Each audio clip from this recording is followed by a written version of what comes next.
more to say. Let's send it over to the guys at the desk. Thank you, Riv. And this is a perfect example. I'm really glad that this game happened after the last one because it's a perfect example of a double AD comp that didn't work. And we can kind of point out the points of failure for the comp that they chose.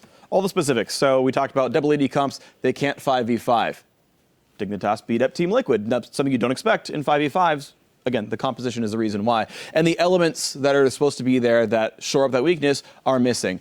No Lysandre for the heavy pick. They have Vi for that role. Okay, that's fine, right? They can try to make some early engages in, but they have really no good disengage. They've got Maokai, a team fight tank that doesn't help you. You're going to lose the team fights anyway, no matter how well Quas does in this one. Instead, you've got to pick the same elements that CLG did. Okay, Lysandre's banned. Fine, play Kennen. Very similar role here. Slower on the engage, but largely a very similar role done by that champion. Alistar was still up. Lee Sin was still up. All these elements that would actually allow you to get away from these, like Ahri's diving at you and the Rumble equalizer on top of all your stuff. Like, all that crap still existed, and Team Liquid couldn't do anything about it.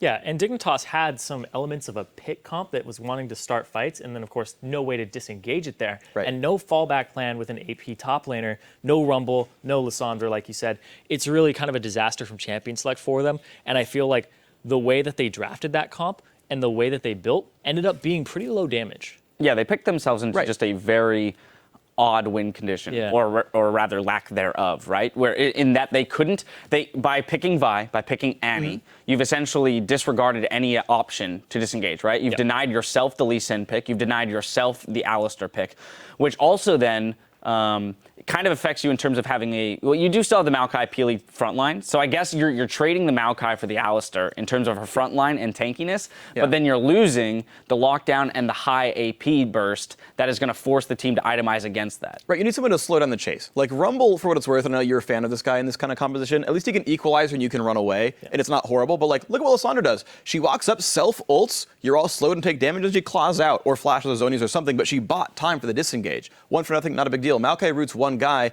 and you run past him and kill the AD carries anyway. So, again, I don't think the champion works in that kind of composition. I want to pull up our first replay. It's 25 minutes into the game. We're going to the top side of the map in the jungle because we watched Dignitas get a bit of a pick and see the struggles of disengage from Team Liquid. So we're going to pull that up onto your screen. Zareen, I'm going to let you walk through this. It's pretty straightforward. Yeah, it's really straightforward. And here's the thing. We just talked about the composition. Peelers, like a Maokai, do not work if they are picked off. So start rolling this clip out. You're going to see here the pick composition that Dignitas have created for themselves go on to Quas immediately, and he is their main focus here. They want to get through that frontliner so they can get to the double AD, and he is isolated. The range of these double ADs, they can't retaliate at this point, and Shifter ends up getting a lot of true damage throughout that fight to end up taking down the Maokai. And then it trails off, and his charms this game were on point and allowed the pick composition to function. And Kiwi Kid, he started that fight with the binding and wrapped all the way around from red to get to where he is there to continue that engage. Well, the chase potential still exists here for Dignitas. And that is one of the points of failure for Team Liquid is if you're going to have the double AD, and you're going to run into fights that you know you can't take straight up, you need to have a way of getting out of them. Yeah. Or don't take the fight in the first place. Yeah, simple fact. They didn't have it. 5v4. Yeah, it's pick versus engage. Exactly. So now I do want to talk about, that was kind of the turning point in the game where we kind of started to go, oh, wait, Dignitas can get back into this. Because Team Liquid did have decent control over the game up to that point. And, we've been questioning whether or not the shot calling was going to be entirely there, whether or not Dignitas was going to be on point as a team. Yes. And I want to go into our next replay, because it's a decently lengthy one. We can kind of discuss over it.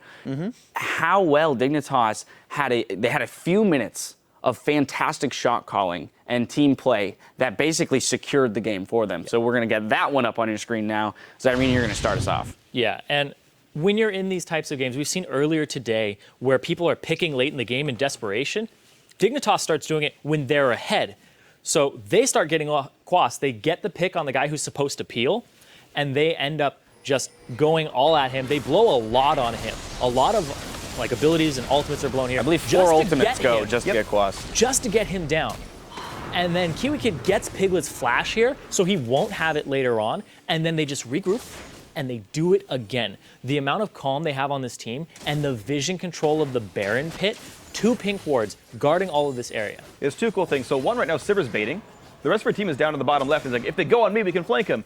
Okay, that's not working. Instead, we'll clear the turrets or clear the wards, and then we're just going to go for the Baron bait. This part's super sick because they're like, oh, we're going to go Baron. Wink, wink, nudge, nudge. But here's the situation. It's a catch-22 now, because if they don't check Baron, it goes over for free.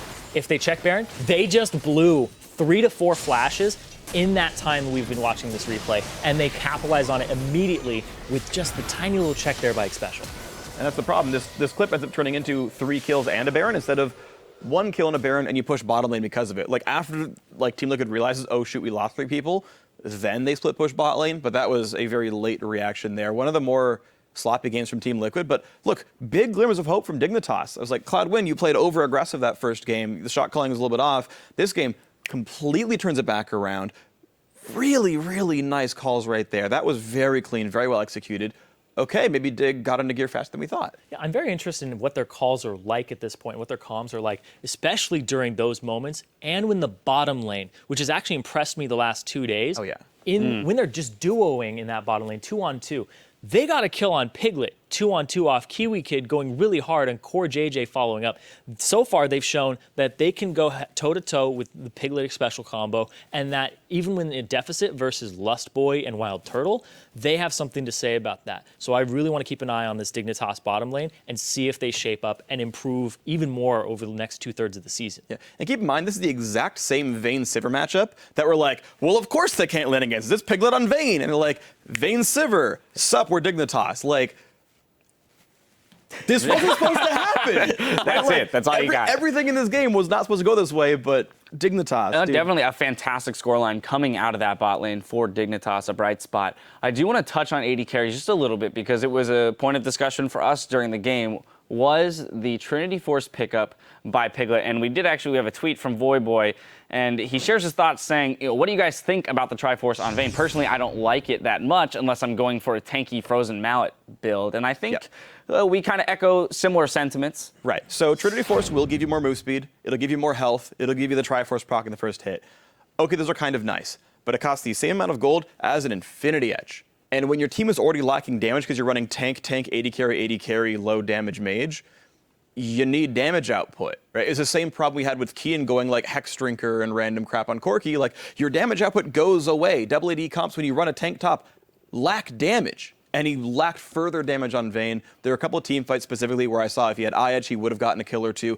And look, all WAD comps want to do in the first place with picks like this is just make it a 5v4 and then phone it in from there. But if you don't have damage, you can't do that. Yeah, and like you said, the huge part of AD carry damage is getting that Infinity Edge spike, which multiplies the stats he'd already purchased for himself. The only thing I can think of is that he wanted to kill turrets faster.